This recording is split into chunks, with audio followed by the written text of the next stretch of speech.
Logo T V 19K मध्ये आपलं स्वागत आहे. घ्या मग गरीब माणसाला फॉलो करून. बसमध्ये आज रोजच्यापेक्षा खूपच गर्दा होता. वैभव मी सांगत असतो बुवा. वैभवला म्हणालो बुवा, बस लय फुल दिसते राव आज. नंतर मिळाला वैभवचा मित्र. वैभव बघा कसा गप्पा आणतोय त्याच्यासोबत. मिनिटात पोहोचतोय आम्ही रिसोडला. बघा रिसोडला पोहोचलोय. रिसोडमध्ये आता बघा कशी ट्रॅफिक झाली आहे. तर बघा कशी माणसं भांडणं करताय गाडीमध्ये जाय. तिथून उतरलो राव. आता चाललो MS-CITला. MS-CITला आल्यावर नंतर बघा पोरं आम्ही बघतोय कॅम्प्युटर चालू. पोरं गेम खेळताय. वैभव म्हणालो राव आता आपलं काय खरं नाही. असं गेम खेळायचं म्हटल्यावर तर पैसे तर वायाच गेले राव. आम्ही थोडंफार काहीतरी केलं. निघालो आम्ही घराकडे. निघालो. आलो बस स्टँडवरती आलो तर बघतोय काय गाडीमध्ये जाण्यासाठी बघा कसे पळताय लोक. वैभव तर गेला लॅबवर राव. चला म्हणलं आपण तरी जाऊ बसने घराकडे निघालो.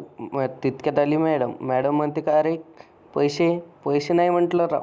आपल्याजवळ पास घ्या आणि जाऊ द्या. कशी टकाटक तिकीट आलो त्याच्या उपर मसल्यावरती आलो तर खाली गेली राव. आता मग लागली एका मित्राची गाडी आली. आता चाललोय घरी. धन्यवाद.